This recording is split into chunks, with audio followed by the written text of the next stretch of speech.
Oi para você que está me assistindo aqui hoje, a gente tem conteúdo muito especial, porque eu tenho uma convidada mais do que especial, que é a Juliana Rico, que eu costumeiramente chamo de Doutora Ju, que é minha amiga. Ela é psicóloga, trabalha com vários pacientes em algumas clínicas bem interessantes e grandes, e ela atua muito com mindfulness no dia a dia dela, nos tratamentos. E a gente vai conversar muito sobre que tipo de problemas as pessoas vêm procurando ela para tratar e também como é que ela usa o mindfulness no atendimento. Então fica comigo até o fim desse vídeo, que o assunto é bom hoje.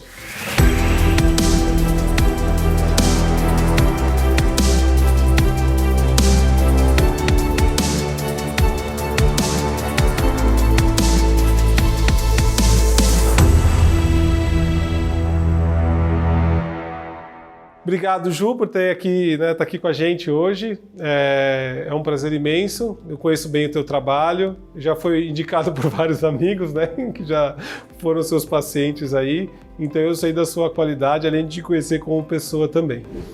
E eu queria te perguntar algumas coisas, porque tem muita gente vindo para mim nos nossos grupos de WhatsApp, nos treinamentos que a gente dá, agora treinamentos online, né, porque as pessoas estão em quarentena. Mas elas perguntam que estão sofrendo, sei lá, de ansiedade, algumas de depressão, algumas não sabem o que fazer.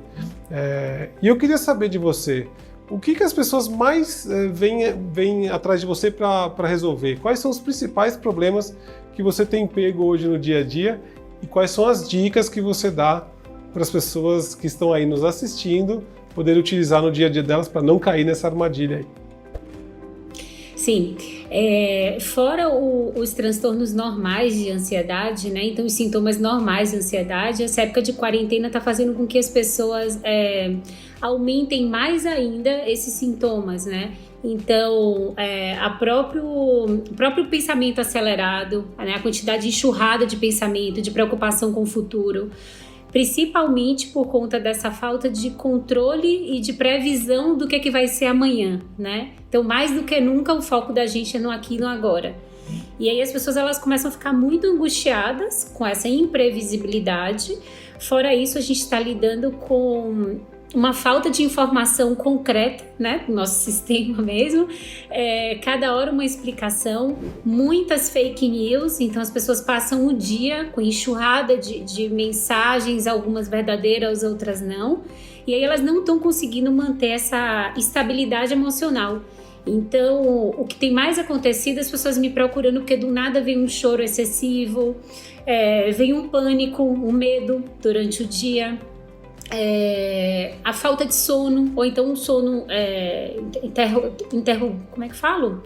Cortado várias vezes, então dorme até 3 da manhã, acorda ansioso, gente acordando encharcada, entre outros sintomas de ansiedade, índice de agressividade, conflito dentro de casa, porque as pessoas agora estão tendo que conviver uma com as outras, né, dentro de casa, e o que era para ser tranquilo e fácil e fazendo parte do dia a dia está se tornando também altamente ansiogênico, né? E aí com isso as pessoas vão deprimindo, vão ficando ansiosas, acabam tomando atitudes precipitadas, às vezes descontam a agressividade em outras pessoas, então acho que você deve estar vendo também um monte de gente que grita pela janela, xinga, filma, tenta descontar a própria angústia e a própria raiva no outro, né? E é uma hora que é pra gente desenvolver empatia, e aí as pessoas estão descontando na agressividade, né? Então eu tô vendo que mais do que nunca, assim, acho que você tocou em 2 pontos, que é o que vai aumentar se os profissionais de saúde não começarem a dar uma contida, é a depressão e a ansiedade mesmo, porque a quarentena te coloca em contato com o que a gente normalmente foge, né? Eu lembro que assim, isso já era uma constante, já era grande, né? Eu via muita gente reclamando de ansiedade e depressão. Eu mesmo, alguns anos atrás, aí dando aula de meditação em centro de meditação especificamente, eu pegava muita gente que não conseguia ficar parado nem 1 minuto. Tipo, dava 48 segundos, a pessoa já estava tremendo. E assim, de fato, tendo uma reação física em função de algo que não é real, né? Vamos dizer assim, que você está puxando ansiedade, um monte de pensamento, fluxo de pensamento acelerado, que traz aí uma carga emocional e a pessoa manifesta isso no corpo. E você tinha que, de alguma forma, assim, olhar, ver a situação, parar e tentar ajudar a pessoa de alguma forma. Então isso já vinha acontecendo. Agora, quando chega um evento desse, né, que ninguém previa, que é um negócio completamente maluco, que tira totalmente dos eixos, né, a sociedade inteira, eu acho que isso expande, aumenta, né? Sim, sim. É porque antes, quando você lida com pensamento, que ele é só pensamento oriundo do que a gente fala que é crenças distorcidas, né? Então, pensamentos que vêm só como fruto da ansiedade, o que a gente faz a gente ensina para o paciente a ele pegar esses pensamentos e ver qual desses pensamentos tem uma evidência, né?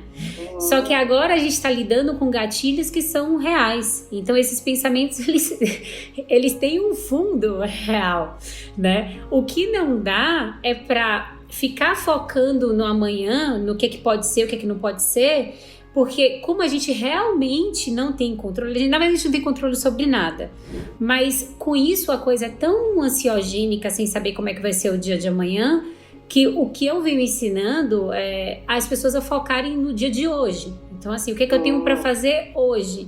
Esse pensamento ele tá me levando para amanhã, esse pensamento ansiogênico tá me deixando paralisar, ficar com medo, isso me impede de fazer o quê? Que é isso? Tem muita gente que fala assim, tô com medo de ficar sem dinheiro, tô com medo de ficar sem trabalho.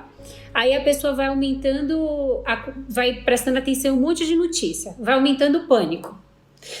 Aí essa pessoa começa a não conseguir mais focar no trabalho. E aí tá trabalhando em casa e aí não consegue manter uma rotina, não consegue fazer as coisas. Aí começa a ter mais resultados no trabalho, em momento que era para estar trabalhando.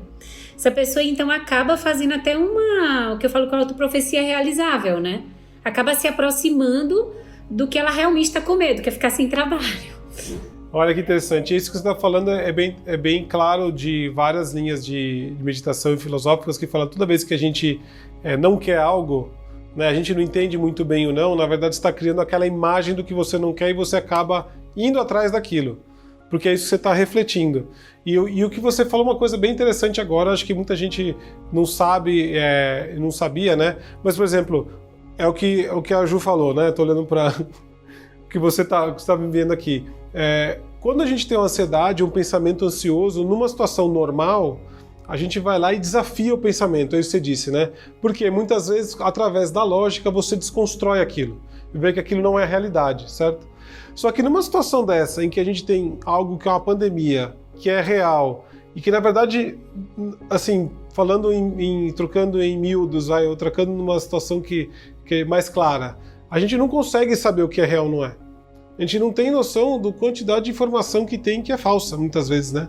Então aquilo cria uma ansiedade baseada no fato, claro, que tem um monte de coisa real de fato acontecendo e tem que preocupar, mas tem um monte de coisa mentirosa e a gente não consegue desafiar esse pensamento. Como é que uma pessoa nessa situação consegue se resolver? Aí você começou a falar sobre se manter no presente. Me fala um pouquinho mais sobre isso. Já que a gente começou a falar coisa de se manter no presente, e a gente tinha falado da mindfulness, né? Mais do que nunca é praticar essa atenção plena, que é o que a gente tanto fala que é bacana da meditação, que a gente gosta tanto aí, fora todas as outras, né? Que eu sempre falo que o que importa é meditar, né? Que cada um encontre sua via. Tem gente até que fala que às vezes consegue meditar rezando, e eu falo maravilha, porque se você parar para prestar atenção, a reza é uma meditação, né? Você pegar ali o texto e Pai Nosso por Pai Nosso, você está concentrado com sua atenção plena e está meditando. Então o importante é entrar em contato, né? Essa coisa do momento presente, eu acho que... Aí falam assim pra mim, pô, Ju, mas é difícil, porque assim, eu tô tão ansioso, eu tô tão angustiado, ou eu começo a fazer uma tarefa e não consigo fazer... e aí vem muito esse eu não consigo.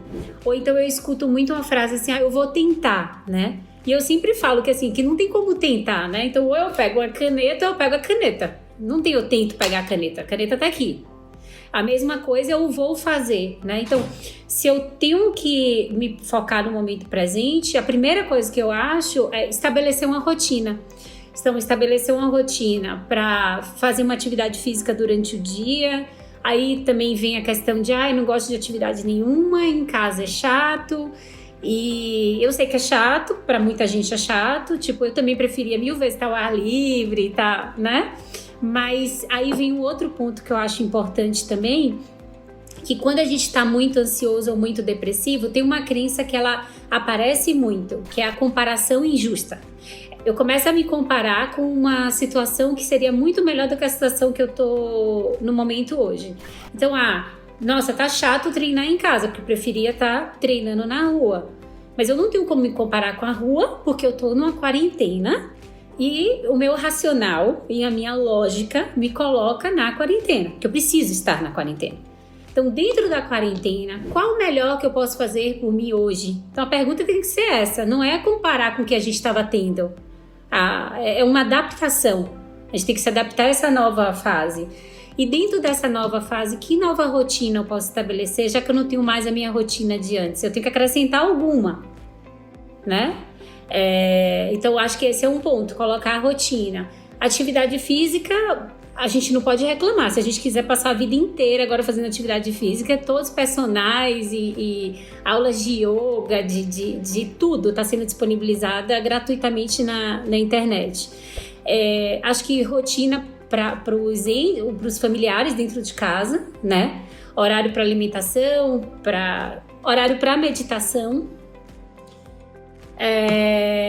horário para ver notícia, para saber, porque também tem uma coisa que assim, ser positivo não é ser alienado, né? Então não é porque eu tô pensando positivo que eu não vou saber quais são as últimas notícias do Ministério da Saúde. Então eu tenho que estar atenta, mas eu não tenho que passar o dia inteiro, a cada instante, sabendo de todas as notícias, porque não vai mudar nada no meu dia.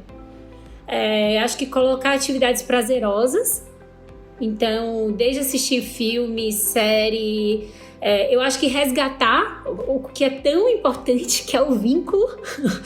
Então, olhar para as pessoas que tem dentro de casa, quem tem mais gente dentro de casa, e fazer coisas com essas pessoas, desde jogo de tabuleiro até jogo no papel, aumentar a comunicação, assistir TV junto, filme junto. E chamar os amigos na internet também para conversar assim. Boa ideia, tem essa também. E agora tem até um negócio de um aplicativo de happy hour, né? Eu vi isso, me mandaram essa semana. Achei interessante também. E aí eu acho que dessa forma a gente vai conseguindo driblar a ansiedade, porque não é que a ansiedade ela não vai aparecer, entendeu? Tem paciente que às vezes me procura e fala assim: Ju, eu tô muito ansiosa. Eu falo, óbvio, né? Quem não estiver ansioso, ou não estiver chateado, ou não estiver triste, tem muitos momentos que eu fico muito triste. Quando eu começo a pensar na quantidade de gente que está falecendo, na quantidade de gente que está sofrendo, nas pessoas menos favorecidas, que vão passar por mais dificuldade do que eu posso vir a passar, óbvio que o sentimento de empatia coloca a gente triste. Só que uma coisa é você sentir a tristeza, outra coisa é permanecer nessa tristeza e ela acabar já sendo um sintoma indicativo aí de um quadro depressivo, né? Muito legal isso que você falou. Eu até, né, para finalizar esse vídeo, eu quero colocar bem claro algumas dicas que a Juliana falou aqui, para você que está vendo a gente, que olha, manter esse momento presente significa que resolver uma coisa de cada vez e se ligar naquilo que está na sua frente agora, que são as pessoas que estão do seu lado, que é o que você pode fazer nessa situação de quarentena. Não ir atrás demais de notícia negativa, porque a gente tem a tendência de se atrair por notícia negativa e isso faz com que o nosso pensamento assim, se torne negativo e isso manifesta no nosso corpo. Então a gente tem que sim se cuidar mentalmente agora e tudo que a Ju falou aqui é para você lembrar e usar no seu dia a dia, tá bom? Então, pessoal, muito legal estar aqui com a doutora Ju, minha amiga. Ela deu dicas muito importantes, então ouçam, prestem atenção naquilo que foi falado aqui, pratiquem o máximo que vocês puderem. E muito obrigado, viu, Ju, por ter dado essas dicas, acho que foi muito válido. Viu? Obrigada a você, Charles, foi um prazer participar. E curtam aqui o vídeo, compartilhem, comentem aqui embaixo se tiverem dúvida, quiserem falar alguma coisa, não deixem de se inscrever no canal e até o próximo vídeo.